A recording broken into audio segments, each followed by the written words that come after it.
যে বিএনপি প্রস্তাব দিয়েছে জাতীয় সরকারের কথা, বাট একটা প্রস্তাব আসলো। I am sure Awami League will come up with something. আমার ধারণা আমি it's too early to say. আপনার পারিবারিক যে ব্যাকগ্রাউন্ড, যতটুকু আমরা জানি যে আপনার বাবার সঙ্গে বর্তমান প্রধানমন্ত্রী শেখ হাসিনা তাদের একটা পারিবারিক সম্পর্ক আছে, বিষয়টা কেমন আমাদেরকে একটু বলবেন? আমার প্রধানমন্ত্রী আমার খালা হয়, আমার মার ফার্স্ট কাজিন, বঙ্গবন্ধু শেখ মুজিবুর রহমান সাহেবের বড় বোন আমার নানু।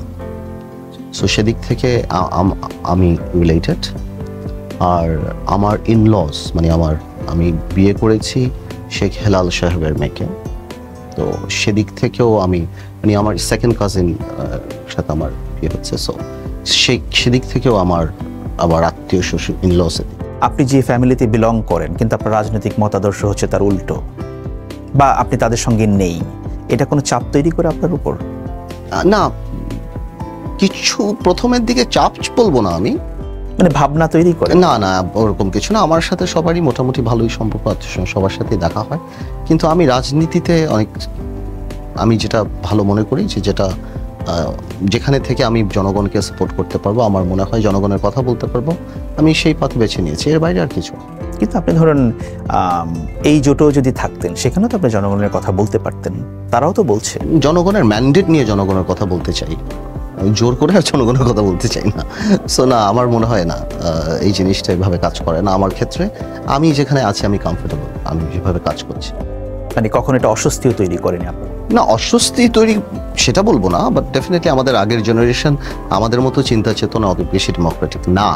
তো সেই ক্ষেত্রে আমার পার্লামেন্টের ভূমিকা বা আমার টেলিভিশনের ভূমিকা কিছু কিছু ক্ষেত্রে হয়তো হয়েছে। তো but I am sure by time ওনারাও বুঝতে পেরেছেন যে পার্থ হয়তো রাজনীতি করে। আমি অস্বস্তির কথাটা এই জন্য বলছি যে আপনার কিছু বক্তব্য যেগুলো আওয়ামী লীগ সরকারের বিরুদ্ধে প্রচণ্ড খুব শক্ত বক্তব্য ছিল, যেগুলো লোকে খুব, আপনাদের যারা সাপোর্টার তারা খুব এটাকে অ্যাপ্রিসিয়েট করেছে। আপনি এমন কঠোর সমালোচনা করেছেন আওয়ামী লীগ সরকারের, যেটা হয়তো কোনো বিএনপি নেতাও করেনি অতীতে আর কি, সেই দৃষ্টিভঙ্গি থেকে বলছি আর কি। হ্যাঁ, হয়তো আমি তো বস্তুনিষ্ঠ করার কথা চেষ্টা করেছি। সেখানে যদি আমার ধারণা কোনো পার্সোনাল কিছু হয়তো কোনো সময় বলিনি, বা যদিও বলে থাকি তাহলে হয়তো বয়স অল্প ছিল তাই বলে ফেলেছি। বাট আমি মনে করি যে আমি চাই সবসময় যে কোনো সরকার, আওয়ামী লীগ না, মানে আওয়ামী লীগের জায়গায় অন্য সরকার যদি থাকতো আমি বিরোধী থাকতাম। আমি বস্তুনিষ্ঠভাবে কথা বলার চেষ্টা করি, হোমওয়ার্ক করি। আচ্ছা, আপনার রাজনৈতিক অবস্থান বা আপনার কথাবার্তা এগুলোর কারণে কখনো কি পরিবারে কোনো মতপার্থক্য, মতদ্বৈততা এরকম তৈরি হয়েছে? পরিবার মানে আপনি কার কথা বলছেন? মানে পরিবার বলতে আমি এক্সটেন্ডেড ফ্যামিলির কথা বলছি, আপনার আত্মীয় স্বজনদের মধ্যে। না, সেরকম তেমন কিছু না। সবাই জানে আমি বোল্ড, আমি কথা বলি।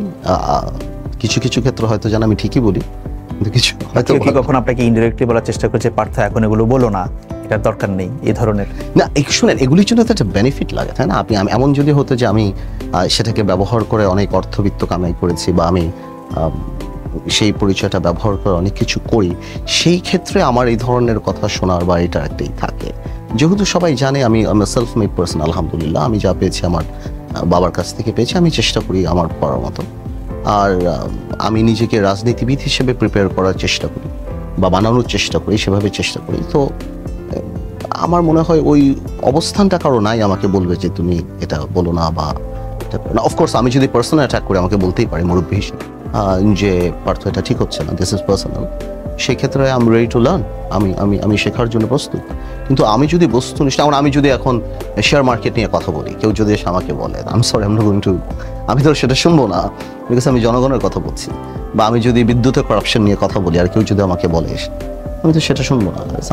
আমি জনগণের কথা বলছি। আচ্ছা, আরেকটা বিষয়, এটা আমার জানার বিষয় আর কি, সেটা হচ্ছে যে ধরুন আপনি যে ফ্যামিলিতে বিলং করেন, যেটা আপনার এক্সটেন্ডেড ফ্যামিলি বা পরিবার আত্মীয় স্বজন সেখানে আছেন, তাদের রাজনৈতিক মতাদর্শ একরকম, আপনি অন্যদের সঙ্গে আছেন, এটাকে সামহাও কোনো ক্রেডিবিলিটি বা প্রবলেম তৈরি করতে পারে একজন রাজনীতিবিদ বা আপনার মধ্যে? না, এটা তো একটা ব্যাপার, আপনার মানে আমার ক্রেডিবিলিটিটা জনগণের মধ্যে। হ্যাঁ, সেটাই আমি বলছি। আপনি দেখুন, বাংলাদেশের রাজনীতিতে তো প্রথম থেকে আপনাকে নেগেটিভ দেখবে, এটা একটা নর্মাল সচল। বিদেশে যেমন রাজনীতিবিদ হিসেবেই ধরে নিবে যে আপনি হার্ভার্ড, অক্সফোর্ড, কেমব্রিজ থেকে এসেছেন, বা আপনার নৈতিকতার ব্যাপারটা এরকম। বাংলাদেশে ধরেই নেয় যে নিশ্চয়ই কোনো গুন্ডা পান্ডা বা নেগেটিভ, ম্যাক্সিমাম ক্ষেত্রে ধরে নেয়। তো সেই ক্ষেত্রে আমি যখন 2008-এ এমপি হয়েছি, তখন অনেকেই মনে করেছে যে আচ্ছা বিএনপির এত বড় নেতা হেরে গেছে, নিশ্চয়ই পার্থ আত্মীয় এই জন্য এমপি হয়ে গিয়েছে। সেটাও আমি ফেস করেছি। তারপরে আমি যখন পার্লামেন্টে মুখ্য ভূমিকা পালন করেছি বা অনেক কথা বলেছি, তখন অনেকে বলেছে আত্মীয় স্বজন আছে এই জন্য হয়তো বলেছে, কিছু হবে না। তারপর আমি যখন মামলা খেয়েছি, অনেকে বলেছে যে মামলা হয়েছে জেলে যাবে না। আমি যখন জেলে গিয়েছি, শেখ হাসিনার আত্মীয় এরকম মনে যখন জেলে গিয়েছি, তারপর আমি তখন বলেছে যে ছুটে যাবে। আমি যখন বিএনপি ছেড়েছি বলছে নিশ্চয়ই আওয়ামী লীগে যাবে। এখন যখন থেকে আমি এখনো সরকারের বিরুদ্ধে কথা বলি, সো আমার এই টেস্টটা দিয়েই যেতে হবে। মানে আপনার পরীক্ষাটা একটু বারে বারে ইটস ওকে, আমি মনে করি এটা দরকার। বাংলাদেশের মানুষ, এখানে কোনো জাস্টিন ট্রুডোর সিস্টেম নাই, বুঝছেন? বাংলাদেশে যে আমার একটা সিস্টেম ডেভেলপমেন্ট হচ্ছে যে আপনি হঠাৎ করে বড় নেতা হয়ে যাবেন। মানুষ দেখতে হবে, মানুষের আপনাকে দেখতে হবে, জানতে হবে, আপনার ভালো খারাপ সবকিছু মিলিয়ে একটা পর্যায়ে যে মানুষ আপনাকে জাজ করবে। তো মানুষ এখন ভালো দেখছে। অনেকে এখন বলে যে না, পার্থ ভাই ইচ্ছা করলে অনেক কিছু করতে পারতো, পার্থ ভাই ডেন অফ ফর পার্সেন্ট সেটা করেনি, না করে সে রাজনীতি করছে। আপনার রাজনীতির আসার এই ব্যাপারটা কি, এটা কি পারিবারিক ধারাবাহিকতা নাকি আপনি নিজেই এটা চুজ করেছেন যে আমি না, রাজনীতি আমার করব? ছোটবেলা থেকেই পলিটিক্যাল ওই জিনিসটা ছিল যে আমরা পলিটিক্স করব। আর আমার বাবার ব্যাপারটা ছিল, আমার বাবা আমাকে পলিটিক্সের সাথে রাখতো ছোটবেলা থেকে। একটা কথা বলি, আপনি আসলে রাজনৈতিক পরিবারের হলেই যে আপনি পলিটিক্স করতে পারবেন, আপনি একটা অডিয়েন্স পাবেন, সেটা সত্যি কথা। হয়তো আপনি একটা নমিনেশন পাবেন, কিন্তু নিজেকে রাজনীতিবিদ হিসাবে গড়ে তোলাটা, এটা আসলে একটা এডুকেশনের ব্যাপার। এটা বাই টাইম বা এক্সপিরিয়েন্স হয়, সেটা পলিটিক্যালি এডুকেটেড হতে হয়। এটা কোনো বই পড়ে বা কোনো ডিগ্রি ধরে এটা সম্ভব হয় না।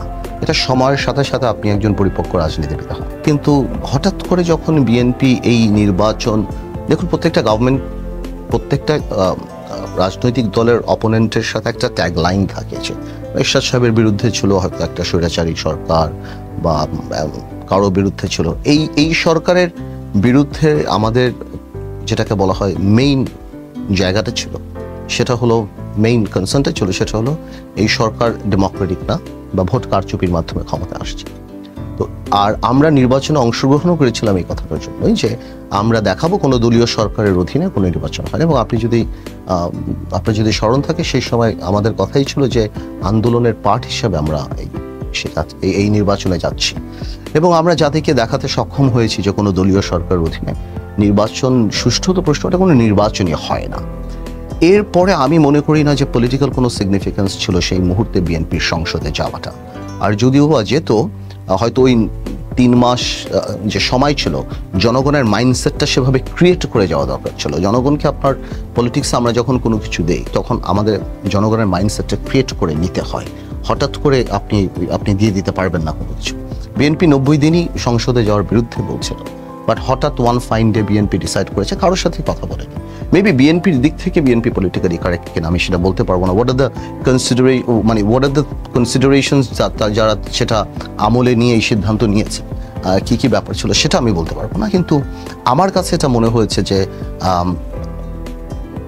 নৈতিক জায়গা থেকে বিএনপির সেই রাইট বা সেই অধিকারটা অনেকাংশে কমে গিয়েছে আওয়ামী লীগের ভোট নিয়ে কথা বলার জন্য। বাংলাদেশের রাজনীতিতে একটা ব্যাপার প্রচলিত আছে, ব্যাপারটা হচ্ছে এরকম যে আপনি একজন রাজনীতিবিদ, আপনি সেটা যদি সরকার বিরোধী হন, সরকার বিরোধী অবস্থানে থাকেন, রাজনীতিবিদরা তাদের উপরে জেল জুলুম হামলা মামলা এগুলো নতুন কোনো ব্যাপার না। কিন্তু আপনি এর মধ্যে ব্যতিক্রম, মানে স্মরণকালে কখনো দেখা যায় না যে আপনি কখনো জেল খেটেছেন বা জেলে গিয়েছেন, তাই না? হ্যাঁ, মানে এরকম এটা কি কোনো ব্যাপার আছে, কোনো বিষয় আছে? আপনি এটা কাটবেন না তো, না রেখে দেবেন? না রেখে দিন। আচ্ছা, আমি জেলে গিয়েছি, আমার নামে 11টা মামলা ছিল, এখনো 2টা মামলা আছে। না, আমি রিসেন্ট টাইমসের কথা, recent times in sense recent times মানে জেলে যায় না, লাস্ট 1 decade or লাস্ট 1 decade-এর কথা বলছি আমি। আচ্ছা, হ্যাঁ, of course I faced everything that no one face. এখন আপনি যদি এক্সপেক্ট করেন আমার স্ট্যাচারের নেতাকে গুম করে ফেলবে, সেটা অন্য কথা। হ্যাঁ, বাট আপনি যদি ওটা এক্সপেক্ট করেন, বা আমি এ ধরনের কোনো সাংগঠনিক জায়গায়, যেমন আমি যুব দলের সভাপতি বা ছাত্র দলের সভাপতি না যে আমাকে যারা ওই মুভমেন্ট হ্যান্ডেল করে, আমি মির্জা ফখরুল সাহেব, অলি আহমেদ সাহেব, আমরা সবাই জেলে ছিলাম। আমার নামে 11টা কেস ছিল। আমরা এখনো কিছুই স্টার্ট হয়নি। এখন যেই নেগোসিয়েশন হওয়ার কথা, যেসব আলাপ হবে, জাতীয় রাজনীতি যেসব পট পরিবর্তন হবে, যেসব জিনিস হবে, সে কার্ড এখনও টেবিলে আসেনি, কিছুই আসেনি, কিছুই নেই। শুধুমাত্র জাতীয় সরকারের কনসেপ্টটা আলাপে আসছে। জাস্ট ভেরি রিসেন্ট, কিন্তু এখনো আরো অনেক সময় আছে। ওইটা নিয়ে আপনার মতামত? It's a very good sign যে বিএনপি প্রস্তাব দিয়েছে জাতীয় সরকারের কথা, বাট একটা প্রস্তাব আসলো। I am sure Awami League will come up with something. আমার ধারণা আমি it's too early to say, BNP যদি প্রেশার করতে পারে বা অনেক বাড়ে, তাহলে আওয়ামী লীগের কাছ থেকেও একটা প্রস্তাব আসতেই পারে। একটা জিনিস হয়তো আপনি লক্ষ্য করেছেন যে বাংলাদেশে গত 10 বছরে রাজনীতির বক্তৃতা কিংবা সেগুলো মানুষের কাছে পৌঁছানোর ক্ষেত্রে একটা বড় ধরনের পরিবর্তন ঘটেছে, বিশেষ করে সোশ্যাল মিডিয়া আসার কারণে। এবং সোশ্যাল মিডিয়া আসার কারণে যাদের অনেক অ্যাকসেপ্টেবিলিটি বেড়েছে, জনপ্রিয়তা বেড়েছে, বলা হয় যেসব ইয়াং বলে, আপনি তাদের মধ্যে একজন। সোশ্যাল মিডিয়া আপনাকে কিভাবে চেঞ্জ করেছে, আপনার রাজনীতিকে কিভাবে চেঞ্জ করেছে বা আদৌ করেছে কিনা? না, অনেকখানি করেছে, বিকজ আমরা ফিডব্যাক পেয়েছি সোশ্যাল মিডিয়ার কমেন্টসগুলি। বিকজ আমার প্রথম পার্লামেন্টের বক্তৃতা সোশ্যাল মিডিয়াতে ভাইরাল হয়ে যায়। আমরা বুঝি কোন জিনিসগুলি আমাদের অনেক সিদ্ধান্ত পরিবর্তন করেছে। আমার ব্যক্তিগতভাবে যে আমি দেখেছি, আমি যেটা বুঝিনি আমি দেখেছি, বিকজ আমরা তো একটা শ্রেণীর মানুষের সাথেই মিশি, পলিটিক্স যারা করে। সোশ্যাল মিডিয়ার কিছু জিনিস পড়লে আমরা বুঝি যে সাধারণ, নট নেসেসারিলি আমাদের সিদ্ধান্ত প্রত্যেকটা ব্যাপারেই পরিবর্তন হয়, বিকজ রাজনীতি তো তাবু থেকেই নিয়ন্ত্রিত হয়, ঘর থেকেই করে। কিন্তু কিছু জায়গায় আমরা মানুষের নার্ভ বোঝার চেষ্টা করি, সেক্ষেত্রে আমরা বুঝি। আমি মনে করি এটা অনেক বড় একটা ফিডব্যাক আমাদের জন্য, আমাদের রাজনীতির জন্য। একটা সময় বাংলাদেশের রাজনীতি ছিল মানে আপনি জনসভায় 5 লাখ লোক জড়ো করে সেখানে আপনি লোক ভাড়া করে হোক আর যেভাবে হোক বক্তব্য দিতে হবে। আমি সব পলিটিক্যাল পার্টির কথা বলছি, কিন্তু এখন কি সেই তাগিদটা আর আছে? সেই তাগিদ থাকবে, বিকজ এখনো একটা ভাস্ট মেজরিটি অফ পিপল। আমি আপনাকে একটা কথা বলি, আপনি বুঝতে পারবেন। দেখুন, আপনার কথা মানুষ ফেসবুকে শুনে 1 লক্ষ 2 লক্ষ বা 1 কোটি 10 লক্ষ, কিন্তু মানুষ একটা পর্যায়ে যে কিন্তু আপনার সাংগঠনিক ক্যাপাসিটিও দেখতে চায়। ফেসবুকে দেখা, ফেসবুকে লাইক, ফেসবুকে comment makes you Facebook star. হ্যাঁ, মানুষ আপনাকে চিনে, হয়তো কোথাও যাবো ছবি তোলা, কিন্তু মানুষ সাংগঠনিক যে ব্যাপারটা রাজনীতিতে, সেটাও অনেক গুরুত্বপূর্ণ। তো সেটার ইম্পর্টেন্স সবসময়ই থাকবে। সো আমার যদি আজকে ফেসবুকে 25 লক্ষ ফ্যান থাকে, আমারও যেমন ইম্পর্টেন্স, রাস্তায় 5 লক্ষ কর্মী নিয়ে আসতে পারে, জনগণকে আনতে পারে, মানুষকে মোটিভেট করতে পারে, সেই নেতারও ইম্পর্টেন্স অনেক বরং আরো বেশি আমি মনে করি। তার মানে শুধু সোশ্যাল মিডিয়া ভিত্তিক রাজনীতি কার্যকরী না, একদমই না। বিকজ 5 কোটি মানুষ ফেসবুক ইউজ করে, আরো 7 কোটি করে না, এটাও ম্যাটার করে। আর ফেসবুকে যারা দেখছে, আপনার ওই বক্তৃতাটা লাইক করছে, আপনাকে করছে না। আপনি তো যেটা বলছিলাম 2 দশকের বেশি সময় প্রায় বা কাছাকাছি আপনার রাজনীতি, মানে সব মিলিয়ে হচ্ছে। তো নর্মালি 2 দশক একটা মানে নিজেকে জাজ করার বা অ্যাসেস করার একটা ভালো সময়। তো আপনি যদি একজন পলিটিশিয়ান হিসেবে দেখেন বাংলাদেশে, আপনি নিজের সাকসেস সবচেয়ে বড় কি মনে করেন? না, এখনো আমি ওই পর্যায়ে যাইনি যে আমি সাকসেস। আমি একটা সাকসেস মনে করি যে একটা জেনারেশন ছিল যারা পলিটিক্স ইন্টারেস্টেড ছিল না, একটা জেনারেশন ছিল যারা পলিটিক্স নিয়ে কথা বলতো না। আমরা পার্লামেন্টে যাওয়ার পরে, কথা বলার পরে, তারা ওই জিনিসটার দিকে একটু ঘুরে দেখেছে যে না, আচ্ছা দেখি তো কি বলে। যেই জেনারেশনটাকে আমাদের সিনিয়র পলিটিশিয়ানরা ট্র্যাক করতে পারেনি। আই এম নট সেইং যে আমি খুব সাকসেসফুল তাদেরকে পলিটিক্সে আনতে, বাট অ্যাটলিস্ট হয়তো আমাদেরকে বা আমাকে দেখে বা আমাকে বা আরও যারা আমাদের তাদেরকে দেখে মানুষ হয়তো 56টা চ্যানেলের মধ্যে একটু থামেছে, আচ্ছা দেখি তো পার্থ ভাই কী বলে বা উনি কী বলে। বা এটা হয়তো অন্য কোনো সিনিয়র লিডার হলে এই জেনারেশনটা হয়তো ইন্টারেস্টেড হতো না। সো আমি মনে করি এটা একটা বড় সাকসেস যে অ্যাটলিস্ট তারা গালি দেয়। হ্যাঁ, এনগেজমেন্ট হচ্ছে। আগে তো কথা বলাই বন্ধ করে দিয়েছিল। সো আমার মনে হয় 2008-10 থেকে আমরা যখন পার্লামেন্টে ভূমিকা নিতাম, আমরা যখন টিভিতে যেতাম, আমরা এই ইয়াংদের কাছ থেকে ফিডব্যাকটা পেতাম। আপনি পার্লামেন্ট মিস করেন? না, আমি জনগণকে রিপ্রেজেন্ট করাটা তো অফকোর্স মিস করি, কিন্তু আমি জনগণকে সাথে নিয়ে থাকতে চাই সবসময়। সো নৈতিক জায়গাটাকে স্ট্রং নিয়েই আমি থাকতে চাই। সো সেই দিক থেকে আমি এই পার্লামেন্ট মিস করি না।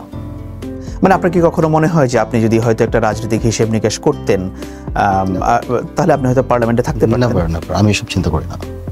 আমি এসব কখনোই চিন্তা করি না, একদমই না। যে আমি হিসাব নিকাশ করলে আমি যেতে পারতাম বা ওই কম্প্রোমাইজ না, এগুলি আমাকে অ্যাট্রাক্ট করে না। আপনার এটা আমাকে বলতেই পারেন, আমার ফ্যামিলি, আমার সবকিছু দিক থেকে আমার জায়গায় হয়তো অন্য কেউ থাকলে অনেক কিছুই করতে পারতো।